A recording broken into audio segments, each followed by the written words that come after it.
Aries, hello there, my beautiful friends. We're going to do your general tarot reading for mid-December 2024. Thank you so much for joining me today. You know, I appreciate each and every single one of you. So let's get right down to business as always and start you off with an oracle card here, just so we could dip our toes in the energy and see what's happening for the lovely Rams. I hope you're all doing fabulous and fantastic, my friends. Let's get it going here. My guide, spirit team, talk to me. What do you got for us, Aries, in mid-December? Beautiful time of year. We're getting close to the new year. What's happening? What energies, messages, insights can we take a peek at? And yeah, we're just going to take a real quick look at this first card. Then we'll get into the full reading itself. At the very end, I'll pull you a bonus card from the Shadowland Tarot, just to see what might be in the shadows or what shadow work you queen into, which is always interesting. So let's get it going here. Let's rock and see what we got for the Aries collective. What do you got for us here? What's the vibe? What are the energies we can look forward to, please? There we go. Nice and quick. Beautiful. All right, so we do have the Little Mermaid, and I feel like this is a card that is very optimistic, looking towards the future. There's a huge future focus, but one thing I will say about it, could be super daydreamy and imaginative here. Now, before we fully dive into that, if you're new here, I'll be speaking about the December subscriber surprise towards the end, so you might want to check that out. And also, if you could kindly illuminate that like button by tapping it right on its third eye, you know, I'd greatly appreciate it. But enough of the promo, into the reading. Let's talk more about this Little Mermaid. Now, I'm sure many of you have seen this movie a couple dozen times, right? And yeah, of course, it's not branded, but when I see this, I just think of Ariel and the whole story, like encapsulated into a nutshell. So you see her there, she's surrounded by beautiful things, but her head is above the surface in the clouds. Now, for a lot of Aries, now might be a great time to start looking down the line at things or making plans for the future. Some of you might have a lot of oomph and gusto to get something going, get something moving here. So when I see this card, I do think of a lot of determination. This could be really fantastic for that. But the fact that her head's in the clouds could be good for imaginative things, mental-based type of things. And I did kind of see a vibe like that last week. It's just important not to overthink in this time or get too much in your head, because this card, that's the rough side of it, right? Now, there is good potential here, but there's potential for more. That's the one thing I really love about this card. So we're just going to put her down right there. Let's get into tarot. And yeah, I always say that first card, it doesn't make or break the reading. It's just a little footnote. So let's get you 3 tarot cards in the upright. Then we'll get into that intuitive juiciness. Let's get it going here, my guides. Talk to me. Let's shuffle it up one time. And while we get the deck shuffled up and ready to go, let's talk about last week's reading. Now, I did allude to the fact that there was a strong mental energy in last week's Aries reading, and the reading was titled They Are Nervous. Now, some Aries out there, you might have been a little more on edge than normal. Either that or someone you're connected to could have been going through something pretty trying in the mental realm. So when I see that last week, and now I see Ariel here, hopefully the energy is starting to decrease, but there's just a lot of mental energy around us, more so than usual. So let's see what shows up this week. As you know, energy is very fluid, never set in stone. So only take this how it hits for you, because we could be seeing your vibe or somebody else's, right? Let's get it going. 3 cards for Aries. What do we got in mid-December? Okay, 4 of Pentacles. Okay, for us, that could be a little frustrating sometimes, especially in the first position. But we will see. 4 of Pentacles can be a good thing in the financial realm. Let's get a couple more. 2 of Cups, nice. We're going to have to see how this plays. Now, I do like the elemental mix that we're starting to get here. Let's get one more and see what happens. What do we got for Aries? Thank you. 6 of Cups. Yeah. Other people are in your energy quite a bit. That's the one thing I can say here, Aries, like multiple. And I'm already picking that up. And that happens from time to time. But with the way this card or this spread is showing, it's like lots of other people showing up. Now, let's go through. I'll give you some of the classical meanings and archetypes. But at first glance, elementally, I'm kind of vibing with this. I do like it. Notice that we have some earth here in the beginning. Then we have 2 water cards with the cups. Now, I always say the way the elements play off each other, it's very important. When you mix water and earth, that's potential, that's abundance, that's possible blessings. And also the fact that these energies are very easygoing. So it's like, yeah, we have this energy that's a little jammed up, not letting go of something, but then these are starting to flow. So for a lot of Aries, there could be things that are starting to really shift and change. Let's go through piece by piece and really start to build it out, though. Position number 1, the Four of Pentacles. Now, it depends on how you're looking at this card. We see that guy there, he's like clasped onto the pentacle. This is a stubborn type of energy. It's not letting go of something. Now, in the financial sense, this is really good. This is an energy of saving up for something, stacking up those pentacles. So if you are in pentacle mode, working hard towards something, this is fantastic for financial and business. In the general energy of the Four of Pentacles, it's not really moving, or it's something that's like kind of planted, kind of stuck. So I'm not sure if there's certain situations you're dealing with that are a little stubborn or could be frustrating. Sometimes this can be problematic. Now, when we are talking about personal relationships, either this is an energy that's not going anywhere, or one that just feels like it's dragging for one reason or another. In the roughest case scenario, the Four of Pentacles could represent someone that's a little possessive. It could represent jealousy. It's just not the nicest, and it is problematic. So we'll want to see what that is. But the thing that I'm liking about the spread is the way the energy starts to flow after this. So I'm not going to count this card out just yet. Now, moving into the center, we do have the beautiful Two of Cups. Lovely. This is a card of soul ties, soul connections. Now, it doesn't always just have to be romantic. It could be really great friends. It could be people that we're super close with. There's a strong energetic bonding cord when this card shows up here. Now, we could be looking at a partnership itself, or we could be looking at another person's energy. And I will say this, with the Two of Cups and Six of Cups, there's a lot of similarities here. Okay, that's why I'm saying there's like just a lot of people in the energy for one reason or another. All twos represent decisions, choices, and partnerships, this one especially. So we're just going to have to see how this one plays out. At its base form, the Two of Cups is super smooth and easy going. That's why I like going from this Four of Pentacles into the Two of Cups, because it's like, all right, the energy's starting to ease up a little bit now. So there is something shifting. There is something changing already. But when we look at the challenge of the Two of Cups, it could represent issues and problems in that realm of life that we were just discussing. So we'll see. Moving to the very back end, we have the Six of Cups. Now, you see, they're also sharing a cup. This is like the younger version of these two. A lot of big similarities here. The Six of Cups, to me, aside from soul ties, soul connections, being a karmic energy, of course, it's an energy of history to me. So for some Aries, maybe you're taking a trip down memory lane. Maybe you're a little more self-reflective in this time. We did see that one card in the very beginning with the Little Mermaid that was like, oh, maybe you should be looking to the future instead of the past. When I see the Six of Cups, sometimes it could be things returning, whether it's people, whether it's situations. It could be things popping back up when it's here. But again, big card of memories. It's very daydreamy, in the mind, in the head. But the fact that there are partnerships here as well, so it's like we have a lot of people starting to show up. So I want to dive deeper on all of it, Aries. Let's jump in and clarify.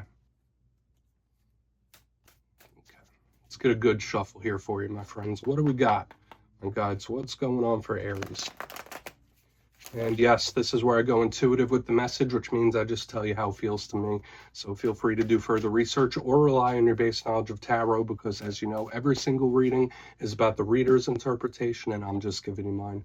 Let's go in on that 4. Oh, and yes, if you're a reader yourself, please feel free to play along. That's why the box is here. If you're feeling any messages you want to give to Aries, you could drop it in the comments. I don't mind at all. Okay, 4 of Pentacles time. What is happening? Thank you. Star in reverse. Okay. That is Aquarius energy, and usually this is a little... I don't want to use like dramatic words like hopeless or anything like that. When I see the star in reverse, this is also a card that is not looking to the future. For certain Aries out there, when I see this alignment here, it's either 1, there is something that you absolutely can't let go of, or 2, this is an energy that is extremely problematic. Okay, so I'm not sure if this is something you've been dealing with for a long time, or I'm just not a huge fan of the star in reverse. Now, it is Aquarius energy in the upright. It's a card of hope, a brighter day, something paying off. So when I see it in reverse underneath the 4 of Pentacles, it's like very gloomy. It's like a Scrooge energy. So I'm not saying that to you. There could be someone that you're connected to that might be a little Scrooge-like, a little grumpy, a little angry. Like this could be a mad energy too. But again, it doesn't have to be yours. So when I see this combination, it's not the best start, and I can see this being problematic. So for some Aries, whether it's something you've been dealing with, or hopefully it's going to resolve. That's what I'm seeing here, because it's like old patterns. All right, so we're just going to have to see how it all plays out. Now, I don't feel like the whole reading is toast right now because of this alignment. It's just not optimal. But remember, yeah, there's a lot of energy going here. We're going to see how it flows, how it changes. Hopefully we get a resolution. And the fact that there's so many people here, this could absolutely be somebody else you're connected to that is just really not in the best place right now. Either that or it's just a problem or a situation. Let's keep moving. We're going to go in on that Two of Cups. I don't feel like we need to overtalk that. But the good thing is I feel like it's a mixed bag. I don't think like it's all challenging here. So let's go in on that Two of Cups. What's that Two of Cups here? Yeah, and this is the energy I do like to see. We got our good friend, the King of Cups, aka Kyle of Cups himself, without a beard, holding a goblet, having a grand old time in the upright. So this is an energy that really settles things down. I'm not sure if this is a person that you can go to or someone that just makes you feel better, or you might act in that way for somebody else. Very watery. Now, kings represent control of their respective suits. So if you're not connected to a water sign, when we see the King of Cups, we love this energy. It's a card of emotional depth, love, deep emotion. So if there's somebody and they're going through a tough one, it's like, oh yeah, their energy might be a little off here, but there's still a very strong bond here. I love this King of Cups, and it is to me acting like a change, like I've been seeing from the beginning. So again, if there's anything that's been a little problematic, or you've been going through a shift, or any issues, it's like, all right, it's going to slowly open up and slowly start getting better. The people you surround yourself with could be extremely important as well. That's like another little side note that I want to give here. Yeah, we have a big, massive energy of things shifting and changing, but I feel like the people around you, so whether you're looking for assistance, whether there's someone that could help you out, maybe there's someone that needs your help. That could be very possible with this alignment. But I love this. This is an absolutely beautiful energy here right in the center with the Two of Cups, King of Cups in the upright. Very, very strong bond. However, we still want to see how this goes on the back end with the Six of Cups. Remember, we're again a lot of people here. Okay, so just know if you're going through a time, or if you feel a little more down than normal for whatever reason, I feel like part of it could be just energetic sensitivity, like you picking up on the vibes around you. So let's go in on the Six of Cups, see what that has to say. Then we'll do a recap before we get into the shadow. So that is a silver lining. I feel like that's a silver lining here. So why is the Six of Cups in the mix? That's 6 here. Thank you. Yep. Okay. So yeah, even more watery type of energy. High Priestess in reverse. So I was speaking about energetic sensitivity, empathy, your intuition. She is a huge card of that. Pisces energy, so all water energy right here on the back end, which I find super intriguing. So I still see various situations changing for the better. I feel like that's claimable. I feel like it's very optimistic. But when we get the High Priestess, she is a card of mystery, surprising, the unexpected. So when she shows up in reverse underneath a card of history, I feel for a lot of Aries, there could be something that swings back around, whether it's a person you haven't talked to in quite a while, whether it's a situation. To me, it's an unexpected or a surprising return, straight up. Because if she was in the upright, I'd be like, oh, well, this is someone they're going to stay in the shadows. The fact that she's in reverse is revealing the information. So I feel like, again, it's good for the most part. I just feel like it's super important to protect your energy in this time, okay? Especially with her showing up in reverse, because you could be extra hypersensitive to energy, okay? It doesn't always have to be a bad thing, of course. Like, some people are born with that gift a little stronger than others. Like, even if it's not huge within you, I feel like for a lot of Aries, you're going to be ultra sensitive to the vibes around you, okay? So trust your intuition and gut if you are going through any problematic situations. But yeah, when I see this here, it just screams a surprising or unexpected return of some sort.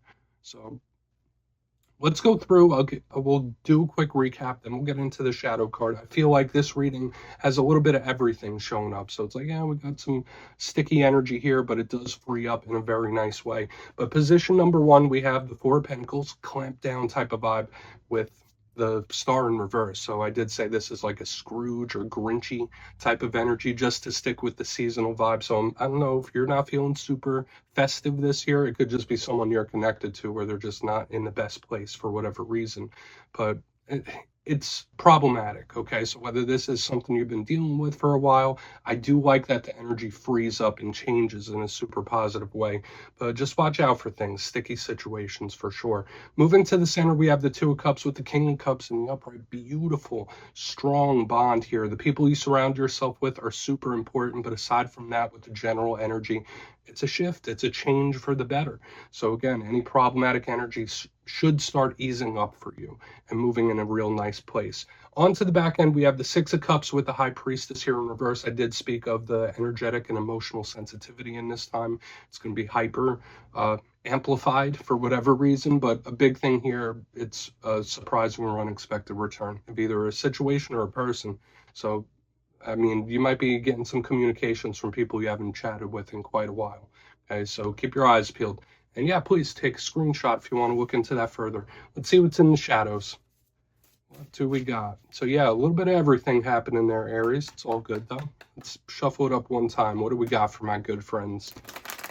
And yes, I always like to pull one shadow card at the very end just to see whether it's something within you or something you don't quite see. Shadow cards don't always have to be a bad thing. They could be really good too. So let's get you one. And if you've made it to this point in reading, please feel free to check out channel memberships. I'll put a link for it in the comments below. It's a beautiful way to support the channel. I have much love for all my channel members. Okay, let's get this shadow card out. What do we have for Aries? What do we got? Thank you. All right, cool. Beautiful. So we do have a positive one here. And I really like capping off the reading with this because it's like we started with a positive oracle. We're ending with a positive card too. We have the Empress. Now, this is Venus energy. It does connect to Libra, Taurus type of vibes.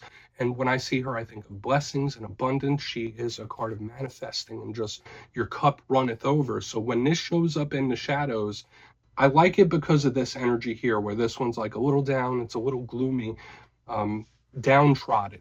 In the front end, when she shows up, it's the complete opposite. So the fact that this is a shadow card is a really, really beautiful thing. Now, for a small portion of Aries, she does represent mother figures and motherhood and fertility of all different types. So when we see her in the shadows, watch out for any tensions with mother figures. But aside from that, I think she's great. Sometimes this energy could be a little bit stubborn, but I feel like this to me is a blessing coming your way. And it's like, all right, there's more for you. There's more in store. There's more coming. So I feel like this is a beautiful, claimable energy. And yeah, Aries, that's what I have for you this week, my friends. Don't click away just yet, though. I'm going to give you the details of the December subscriber surprise. If you would like to book a personal reading with me, you can check out my digital calendar and book one at my website, mastermetaphysics.com. But for the December subscriber surprise, I'm giving away 3 copies of one of my favorite decks, the Everyday Witches Tarot. So if you'd like to get your name in for this, 2 simple things, as always, my friends. First, you must be subscribed. And second, let me know down in the comments, what do you want Santa Claus to bring you this year for Christmas? You'll be entered to win, and at the end of the month, the winners will be announced in my community tab. As always, my friends, much love, and I'll see you soon.